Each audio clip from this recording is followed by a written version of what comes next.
Salam sejahtera dalam nama Tuhan Yesus Kristus. Shalom. Bapak Ibu yang dikasihi Tuhan, kita bersyukur kepada Tuhan karena diberikan umur panjang, kesempatan kita bertemu lagi di hari ini untuk merenungkan firman Tuhan. Semoga kita semua dalam keadaan yang sehat, penuh semangat dan sukacita untuk menjalani hari ini. Sebelum kita lanjut, mari kita berdoa. Bapa, kami percaya karena kasih anugerah-Mu kepada kami, sehingga kami masih beroleh hidup umur panjang di hari ini. Engkau pelihara sedemikian rupa, dan kami boleh menikmatinya dengan baik.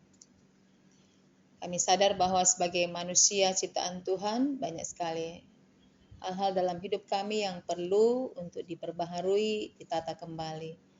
Itulah sebabnya Tuhan, tuntunlah kami dalam Roh Kudus, ampunilah kami supaya kami boleh hidup dalam kebenaran seperti yang Kau kehendaki.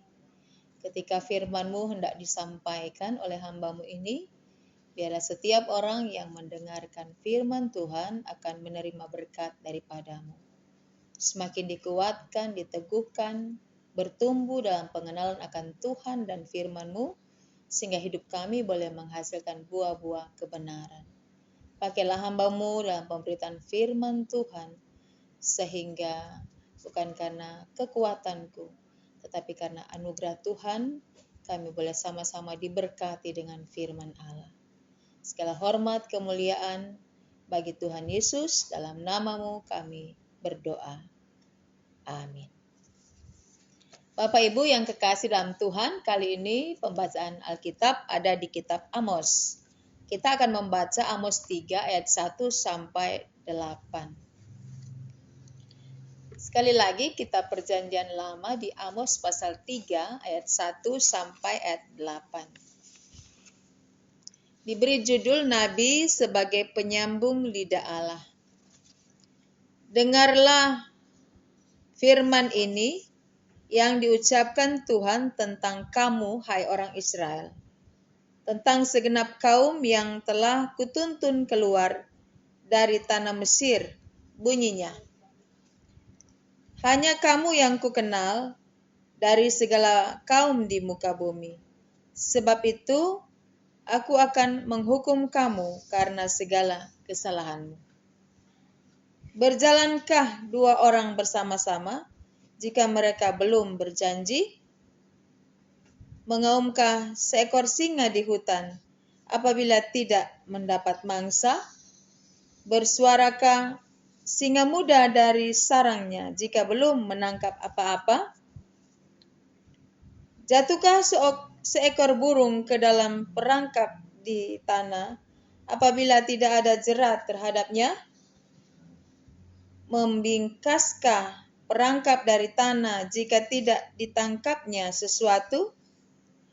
Adakah sangkakala ditiup di suatu kota dan orang-orang tidak gemetar?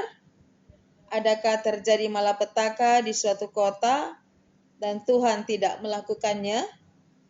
Sungguh Tuhan Allah tidak berbuat sesuatu tanpa menyatakan keputusannya kepada hamba-hambanya, para nabi. Singa telah mengaum. Siapakah yang tidak takut? Tuhan Allah telah berfirman, siapakah yang tidak bernubuat? Demikianlah Bapak Ibu yang dikasihi Tuhan, kita telah membaca kitab Amos pasalnya yang ketiga, ayat 1 sampai dengan ayatnya yang ke-8. Tema untuk minggu ini adalah jadilah penyambung lidah Allah. Bapak Ibu Saudara yang dikasihi Tuhan, Amos ini berasal dari Tekoa, 12 km dari Yerusalem. Kita bisa membaca dalam Amos 1 ayat 1 tentang asal daripada Amos. Amos ini adalah seorang awam, orang biasa. Dijelaskan dalam pasal 7 ayat 14, dia adalah seorang peternak dan pemungut buah ara. Ia juga bukan dari keluarga imam atau dari suku Lewi. Tapi Amos dipanggil oleh Allah untuk menjadi nabi.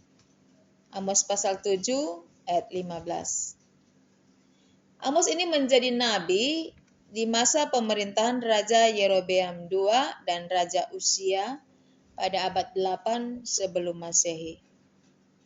Nah, kitab Amos yang kita baca ini berisi perkataan yang disampaikan Allah tentang Israel dan pemimpinnya. Secara keseluruhan, kitab Amos ini berisi teguran untuk penyembahan berhala, kesenjangan sosial, di mana orang-orang miskin dan orang-orang benar itu tidak ditolong ketika mereka ada dalam kemiskinan, dan para pemimpin tidak menjalankan kebenaran dan keadilan. Di sana terjadi suap, tekanan, intimidasi. Padahal kondisi Israel pada waktu itu adalah secara ekonomi mereka maju dan ada masa kejayaan dalam pemerintahan. Tetapi pada masa itu mereka lupa untuk menerapkan firman Allah atau hukum Allah, sehingga terjadi penindasan terhadap orang-orang miskin. Orang-orang miskin di Israel. Penindasan terhadap rakyat miskin, di sana juga terjadi pemerasan. Kita bisa baca dalam Amos 2 ayat 6 sampai 8 dan pasal 3 ayat 9. Dan juga sistem peradilan di zaman itu ada korupsi yang terjadi. Kebenaran dan keadilan diperjualkan. Maka Amos dipanggil oleh Tuhan untuk menjadi nabi dalam rangka menegur kebobrokan moral dan kesenjangan sosial antara orang yang kaya dan orang miskin. Dan Amos juga menyampaikan apa yang Tuhan sampaikan kepadanya. Maka inilah yang disebut sebagai Amos adalah nabi yang menyampaikan suara kenabian. Jadi apa yang dia sampaikan pada kitab Amos dan juga pada pasalnya yang ketiga adalah perkataan-perkataan yang berasal daripada Tuhan. Maka kita juga mendengar dalam Amos 3 ayat 1. Amos 3 ayat 1 di sini dikatakan, dengarlah firman ini. Berarti Amos sementara menyampaikan firman yang dia terima dari Tuhan. Yang diucapkan Tuhan tentang kamu. Yang diucapkan Tuhan tentang umatnya. Tentang pemimpin di Israel. Hai orang Israel, tentang segenap kaum yang telah kutuntun keluar dari tanah Mesir. Bunyinya, hanya kamu yang kukenal dari segala kaum di muka bumi. Sebab itu aku akan menghukum kamu karena segala kesalahanmu. Tuhan mengingatkan kembali bahwa umat Israel adalah umat yang telah atau pernah dituntun oleh Allah untuk keluar dari tanah jajahan, tanah perbudakan, yaitu dari Mesir. Dan ketika kita membaca ayat 2, hanya kamu yang kukenal dari segala kaum di muka bumi, itu menyangkut keterpilihan umat Israel dari segala bangsa yang ada di bumi. Tuhan dengan kedaulatannya memilih umat Israel untuk menjadi berkat bagi banyak bangsa, tetapi juga untuk memperkenalkan tentang Tuhan Allah Israel kepada banyak bangsa yang belum mengenal Allah yang hidup. Maka Tuhan mengatakan, hanya kamu yang kukenal. Karena mereka adalah memiliki identitas sebagai bangsa pilihan dari Allah. Jadi ketika kita berbicara tentang ayat 1 dan 2, ini Tuhan mengingatkan lagi kepada umat Israel melalui Nabi Amos bahwa mereka adalah umat pilihan yang pernah dituntun oleh Allah untuk keluar dari tanah perbudakan. Kemudian ayat 3 sampai ayat 6 kita membaca ayat 3. Berjalankah dua orang bersama-sama jika mereka belum berjanji? Nah, hal-hal yang sama ini dijelaskan dalam ayat 3 sampai ayat 6. Ini menyangkut sebab akibat. Bila kita memutar kalimat ini, akan menjadi seperti ini. Apakah dua orang itu bisa berjalan bersama-sama kalau mereka belum berjanji? Ketika mereka belum berjanji, mereka tidak akan berjalan bersama-sama sebagai dua orang yang sudah mengenal. Jadi, ada terjadi sebab akibat. Sebabnya mereka berjalan bersama-sama karena mereka sudah berjanji. Jika belum ada perjanjian, maka mereka dua orang ini belum akan berjalan bersama-sama. Sebab akibat. Ayat 4, mengaumkah seekor singa di hutan apabila tidak mendapat mangsa? Jadi, kalau singa di hutan itu mengaum, itu tandanya dia sudah mendapatkan mangsa.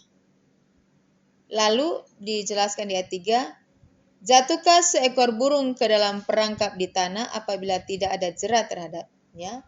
Jadi nanti ada jerat, baru burung itu jatuh dalam perangkap di tanah. Jadi ketika Tuhan menyampaikan teguran atau kritikan melalui Nabi Amos, maka bukan terjadi dengan sendirinya. Berarti ada sesuatu yang mereka lakukan, yaitu kesalahan demi kesalahan, sampai Tuhan menjadi marah, dan Tuhan memilih hambanya, yaitu dalam hal ini Nabi Amos, untuk membereskan tentang masalah-masalah yang terjadi kepada umat yang dia pilih dari antara bangsa. Jadi ketika Tuhan menyampaikan nubuat untuk menegur kebobrokan yang terjadi kepada umat Israel dan kepada para pemimpin ketika itu, karena sudah ada kejadian sebelumnya, maka dipakailah nabi untuk menyampaikan apa yang Tuhan mau maksudkan. Jadi Tuhan tidak akan melakukan sesuatu tindakan kepada umat yang dia kasihi, umat yang dia pilih dengan tiba-tiba, tanpa ada sesuatu yang terjadi, atau tanpa ada peristiwa yang terjadi, lalu tiba-tiba Allah menyampaikan nubuat, penghukuman, pertobatan, harus bertobat, dan seterusnya. Tentu harus ada dasar atau ada kejadian perkara yang terjadi, baru kemudian Allah menegur, baru kemudian Allah mengecam, baru kemudian nubuat disampaikan untuk sesuatu yang akan dikerjakan oleh Allah. Itu kita baca dari ayat 3 sampai ayat 6. Jadi hukum sebab akibat. Artinya kamu akan menerima hukuman, kamu akan menerima sesuatu bencana misalnya, karena kamu telah melakukan kesalahan, karena kamu sebagai suatu bangsa telah melanggar firman, kehendak, dan ketetapan Tuhan. Maka atas dasar itu, maka hukuman diberlakukan. Kalau kamu ditegur lalu tidak bertobat, tidak ada pembaharuan, tidak ada pemurnian, maka Tuhan akan meluluskan atau memberikan teguran dalam bentuk yang lebih keras. Jadi Tuhan memberikan teguran, nubuatan, kritikan melalui nabi yang dia pilih, karena Tuhan telah melihat ada kesalahan, segala kesalahan, ayat 2 yang telah dilakukan oleh bangsa pilihan Tuhan, yaitu orang Israel, umat Israel, dan para pemimpin ketika itu dengan masalah-masalah yang sudah disampaikan tadi. Nah, disinilah peran Nabi Amos untuk meneruskan pesan Tuhan kepada umat Israel. Di ayatnya yang ke-7, ayat 7 dan 8, dikatakan demikian, sungguh Tuhan Allah tidak berbuat sesuatu tanpa menyatakan keputusannya kepada para hamba-hambanya, para nabi. Jadi ayat 7 ini mau menjelaskan tentang simbol-simbol yang disampaikan dalam ayat 3 sampai ayatnya yang ke-6. Jadi Tuhan Allah tidak akan berbuat sesuatu tanpa menyampaikan keputusannya lebih dahulu, tegurannya lebih dahulu. Jadi kalau mau dibuat dijelaskan untuk kita mengerti, ada perbuatan lalu Tuhan menegur, ketika tidak sadar, tidak bertobat, tidak berubah, maka Tuhan menghukum. Jadi langkah-langkahnya adalah seperti demikian yang dijelaskan di sini. Nah, itu semua teguran-teguran itulah yang disampaikan oleh Tuhan Allah kepada Nabi Amos, karena Nabi ini adalah penyambung lidah Allah. Dia yang menghubungkan berita yang disampaikan Tuhan Allah diteruskan oleh Amos kepada umat Israel. Ayat 8, singa telah mengaum. Siapakah yang tidak takut? Nah, singa ini menunjuk kepada Allah. Singa telah mengaum. Lalu siapakah yang tidak takut? Singa telah marah. Siapakah yang tidak takut kalau Allah telah marah? Lalu di sini dikatakan Tuhan Allah telah berfirman, siapakah yang tidak bernubuat? Nah, artinya bahwa Tuhan Allah sudah sangat marah dengan perbuatan umatnya, dan Tuhan memakai nabi untuk menyampaikan nubuatan, untuk menyuarakan apa yang menjadi isi hati daripada Tuhan. Bapak Ibu yang dikasihi Tuhan, dalam tema yang disampaikan di bagian awal, di sana dikatakan, jadilah penyambung lidah Allah. Jadilah penyambung lidah Allah, ini menunjuk kepada kita, orang-orang percaya di masa kini. Kita orang-orang percaya, bukan nabi. Bukan nabi seperti Amos. Tetapi ketika disampaikan jadilah penyambung lidah Allah, berarti kita walaupun bukan seorang nabi, kita dipakai oleh Tuhan dengan identitas kita sebagai orang Kristen, yaitu pengikut Kristus. Itulah identitas kita. Kita punya identitas adalah pengikut Kristus. Pengikut Kristus sebagai garam dan terang dunia. Sebagai surat Kristus, surat yang terbuka. Itu identitas kita. Karena kita percaya kepada Tuhan Yesus, jadi kita telah mengambil contoh dari hidupnya Tuhan Yesus. Maka kitalah yang menjadi penyambung lidah Allah. Kita menyampaikan apa yang dikehendaki oleh Allah dalam dunia ini. Nah, di dalam dunia ini kita berhadapan dengan begitu banyak peristiwa ketidakadilan, ketidakbenaran yang mungkin saja terjadi di lingkungan sekitar kita. Penindasan, intimidasi, pemerasan hak-hak orang miskin, orang yang benar, kita ada di lingkungan itu. Dan disinilah kita berfungsi sebagai penyambung lidah Allah. Dari mana kita tahu apa yang menjadi kehendak Tuhan yang harus kita sampaikan karena kita memiliki identitas sebagai orang percaya? Tentu kita mengetahui kebenaran itu dari firman Tuhan. Di firman Tuhan bicara tentang peraturan-peraturan Tuhan, kehendak Tuhan.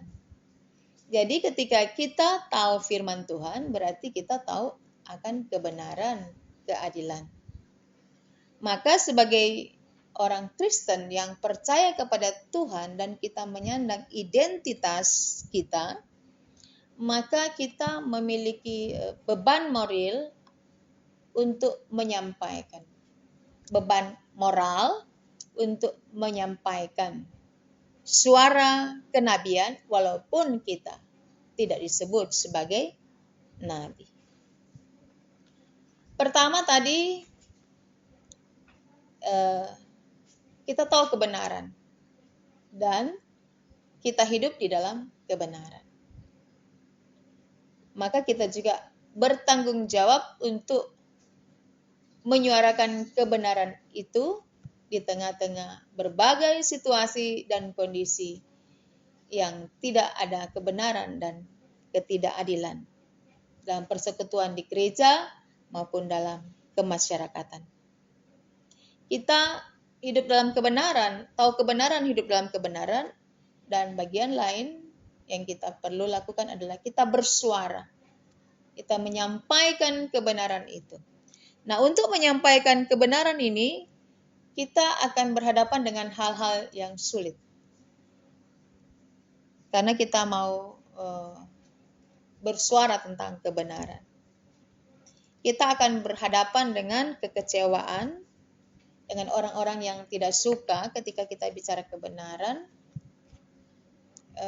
Kita akan dikucilkan, kita akan kehilangan sahabat, teman, bahkan ketika kita menyuarakan kebenaran, kita akan kehilangan jabatan.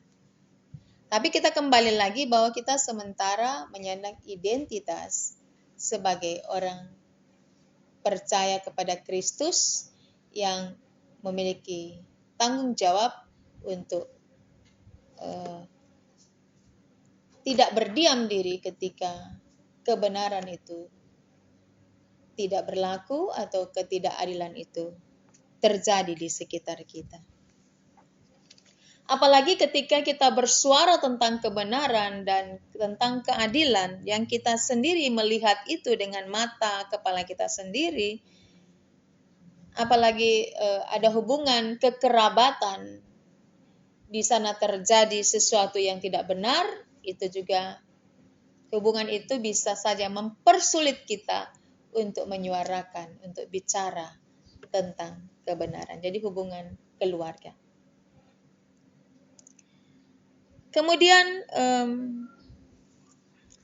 ketika kita mau bicara tentang kebenaran dan keadilan, tentang cara dan gaya hidup yang tidak benar yang ada di sekitar kita, maka kita akan ditolak. Tadi hal-hal yang sudah disampaikan, kita akan ditolak dan dianggap sok suci, sok menjadi orang benar. Sehingga itu semua akan membawa kita, bisa saja membawa kita kepada keadaan kita menyerah pada keadaan. Dan ketika kita melihat para nabi di zaman Perjanjian Lama, mereka menyuarakan kebenaran dari Tuhan, mereka menyuarakan apa pesan Tuhan yang hendak disampaikan kepada umat Israel. Mereka juga mengalami banyak sekali tekanan, banyak sekali pengorbanan, bahkan mereka harus bertaruh dengan nyawa, dengan keselamatan mereka sendiri. Jadi ketika seseorang yang hidup dalam kebenaran, dia mau menyampaikan suara Tuhan atau pesan Tuhan, maka juga dia harus berhadapan dengan resiko-resiko yang harus dia terima. Tetapi paling tidak kita telah bersuara tentang kebenaran itu sendiri, tentang keadilan itu sendiri. Terkadang situasi yang terjadi di sekitar kita sering membuat kita takut, tidak berani, tidak mau, enggan, dan sebagainya. Berarti bahwa kita membiarkan semua keadaan-keadaan itu berlanjut dan kita tidak berbuat apa-apa. Ada orang-orang lain yang dirugikan akibat intimidasi, tekanan, kecurangan, hak-haknya dirampas. Kita berdiam diri, tidak berbuat apa-apa karena kita takut, kita tidak berani, kita tidak ingin menerima resiko, kita ingin hidup dalam zona kenyamanan. Dari dalam hati nurani kita tidak terima, tetapi kita tidak berani untuk bertindak karena kita tidak mau kehilangan apapun yang ada pada kita. Nah, ini sangat bertentangan dengan jadilah penyambung lidah Allah. Itulah sebabnya kita perlu melihat bahwa menjadi penyambung lidah Allah ini adalah sebuah anugerah. Sebuah kesempatan untuk kita menyaksikan tentang Tuhan melalui sikap dan ketegasan kita untuk berani berbuat walaupun kita akan menanggung akibatnya. Itu perlu keberanian, bahkan kita bisa melihat dalam persekutuan orang-orang percaya gereja, di dalam gereja secara organisasi, barangkali kita telah melihat hal-hal yang tidak benar di sana, tapi kita tidak berani bersuara. Karena takut untuk membuat orang lain tersinggung, takut untuk membuat orang itu kecewa, dan seterusnya. Tetapi ketika kita hidup dalam kebenaran, kita sudah tahu kebenaran, kita hidup dalam kebenaran, itu menjadi dasar, landasan, modal kita untuk berbicara tentang kebenaran, tentang keadilan. Kita justru menjadi takut dan tidak berani kalau kita sendiri tidak hidup dalam kebenaran itu. Tidak hidup dalam keadilan. Kita menegur orang yang tidak benar, sementara kita sendiri hidup dalam ketidakbenaran. Kita menegur orang yang korupsi, sementara kita sendiri hidup dalam korupsi. Kita menegur orang yang hidup dalam penindasan terhadap orang-orang yang lemah, kaum yang papa, tapi kita justru yang melakukan itu. Nah, alasan-alasan inilah sebenarnya yang harus membuat kita takut untuk menegur, karena ketika kita menegur atau kita bersuara tentang kebenaran, menyuarakan kebenaran sebagai orang yang menjadi penyambung lidah Allah, kita harusnya menjadi takut kalau kita tidak melakukannya. Tetapi ketika kita hidup dalam kebenaran, tidak ada alasan yang menjadi sesuatu yang menghambat kita untuk menyerukan itu, untuk menyampaikan itu. Sehingga kita bisa memperbaharui keadaan dunia melalui keberanian kita mengetahui firman dan hidup di dalam kebenaran. Kita perhatikan di sini bahwa tadi disampaikan Amos ini kan dia adalah seorang peternak dan pemungut buah arah. Orang biasa, orang awam. Bukan siapa-siapa, tapi Tuhan berkenan memakai dia untuk menjadi nabi dengan tugas khusus menyampaikan pesan dan nubuatan dan berita penghukuman kepada orang Israel. Dan kemudian dia mengambil tugas dan tanggung jawab itu, dan kita bisa membacanya dalam kitab Amos secara keseluruhan. Jadi Tuhan bisa memakai siapa saja, dengan status sosial apa saja, pekerjaannya gimana, dari keluarga mana, itu tidak masalah buat Tuhan. Karena Tuhan melihat orang itu hidup di dalam ketetapan firman dan kehendak Tuhan. Nah, ketika seseorang bersuara tentang kebenaran, tentang kehendak Tuhan, maka Tuhan sendirilah yang akan memberikan hikmat dan kemampuan untuk sanggup melaksanakan pekerjaan itu sebagai sebuah pekerjaan pelayanan. Tidak ada pekerjaan yang tidak mengandung resiko.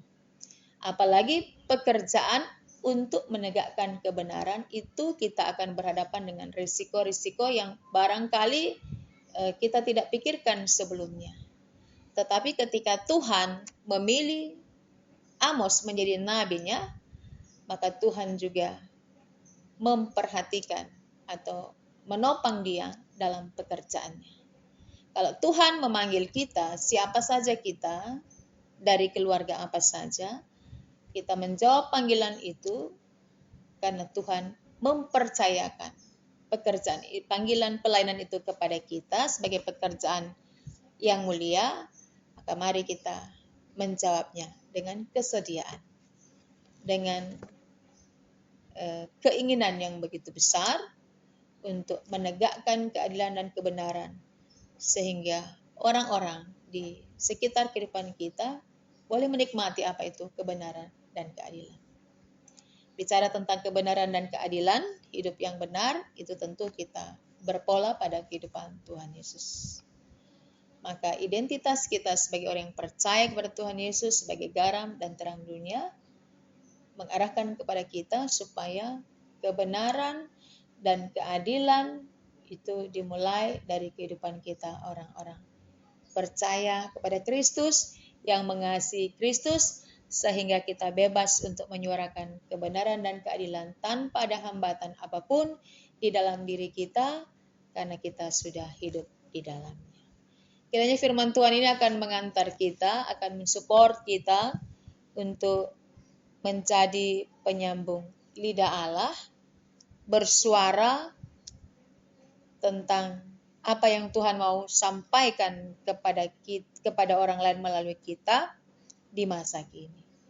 Sehingga dunia di tengah-tengah kemajuan ilmu pengetahuan dan teknologinya, dengan banyak masalah-masalah yang terjadi, kita bisa menikmati kehidupan dan orang lain juga boleh menikmati kehidupan yang layak, karena kita mau bergerak, kita mau dipakai Tuhan, kita mau melayani Tuhan untuk tugas yang mulia ini. Tuhan Yesus memberkati kita semua dengan firman-Nya. Amin. Bapak Ibu yang kekasih dalam Tuhan, kita telah mendengarkan firman Tuhan, maka kita akan tutup dengan berdoa. Mari kita berdoa. Terima kasih banyak Tuhan Yesus, kami boleh mendengarkan firman Tuhan pada kesempatan ini. Tolonglah kepada kami semua, sehingga firman Tuhan dapat tersimpan dalam hati dan pikiran kami, dan Roh Kudus memberi kemampuan kepada kami untuk menjadi pelaku firman Tuhan. Sehingga di dunia ini ada perubahan-perubahan yang terjadi, yang disebabkan oleh kehadiran Tuhan melalui diri kami, yang mengambil peran penting untuk menjadi penyambung lidah Allah. Tuhan memakai kami dalam segala ketidakmampuan kami, tetapi kami yang mau hidup dalam kebenaran, supaya orang lain juga menikmati kehidupan yang penuh kebenaran, keadilan, dan damai sejahtera. Berkati kami semua yang sudah mendengar firman Tuhan, kami semua dikuatkan, diteguhkan, semakin mencintai, mengasihi Tuhan, dan semakin ada dalam kesetiaan dan ketaatan untuk melayani Tuhan yang hidup. Di dalam nama Tuhan Yesus Kristus kami berdoa.